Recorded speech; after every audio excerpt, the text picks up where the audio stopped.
이번엔 2차 탄핵안 표결을 하루 앞두고 있는 용산 대통령실로 가보겠습니다. 강희연 기자가 나와 있습니다. 강 기자, 어제 윤 대통령의 대국민 담화 이후 대통령실 분위기는 어떻습니까? 네, 대통령실은 사실상 어제 대통령의 담화를 기점으로 대응 방향이 명확해졌습니다. 윤 대통령의 자진 퇴진은 없다. 불법 비상계엄령도 내란죄도 아니다. 탄핵과 수사에 대응한다. 이렇게 볼 수 있을 것 같습니다. 한 대통령실 관계자는 JTBC에 대통령실에서 자진 사퇴를 생각한 사람은 없다면서 오히려 야당이 국정마비와 국헌 문란을 저지르고 있다고 강조했는데요. 이런 부분을 대통령이 국민들에게 직접 설득하는 게 좋지 않겠냐라고 생각해서 이 담화를 한 것 같다고 설명했습니다. 네, 내일 탄핵 표결 결과는 지켜봐야겠지만 가결 가능성이 상당히 커진 것 같은데요. 윤 대통령은 어떻게 대응할 생각입니까? 네, 윤 대통령은 어제 담화에서 탄핵이든 수사든 당당히 맞서겠다, 끝까지 싸우겠다고 강조했죠.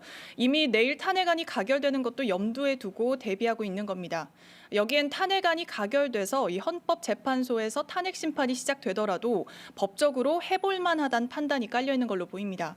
실제 윤 대통령은 대통령의 법적 권한으로 행사한 비상계엄 조치는 대통령의 고도의 정치적 판단이라면서 대통령의 헌법적 결단이자 통치 행위가 어떻게 내란이 될 수 있냐고 주장했습니다. 2시간짜리 내란이라는 것이 있냐고도 했는데요. 이 대통령실 내부적으로도 이 헌법학자들의 자문을 다양하게 들으면서 방어 논리를 구축하고 있는 걸로 전해집니다. 일각에선 이 사안을 가장 잘 아는 사람이 윤 대통령 자신인 만큼 대통령이 직접 변론 요지서를 작성하는 등 앞장서서 대응에 나설 거란 관측도 나옵니다. 앞선 사례를 보면 탄핵안 가결부터 헌재 심판까지 박근혜 전 대통령의 경우 3개월이 걸렸고요. 고 노무현 전 대통령의 경우엔 2개월이 걸렸습니다. 윤 대통령의 경우엔 치밀한 법리 다툼이 이어진다면 장기전이 될 거란 관측도 나오고 있습니다. 네, 그야말로 정면 돌파인데 윤 대통령이 이렇게 정면 돌파에 나선 배경 뭐라고 봅니까?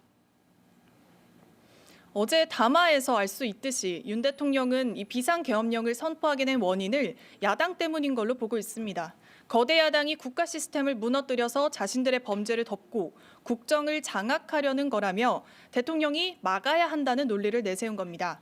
윤 대통령이 바로 자진 사퇴를 해버리면 조기 대선이 일어나게 되고 그렇게 되면 민주당이 다음 정권을 가져가게 될 거란 우려도 이번 전면전을 결정하게 된 배경으로 보입니다. 대통령실에선 지금 하야하는 건 정권을 빼앗기는 지름길이라고 보는 분위기도 있습니다.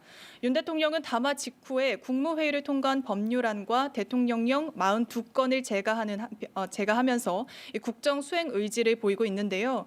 전날 야당 주도로 국회를 통과한 김건희 여사 특검법과 내란 행위 특검법에도 대통령 거부권을 행사할지 주목되고 있습니다. 지금까지 용산 대통령실에서 JTBC 강연입니다.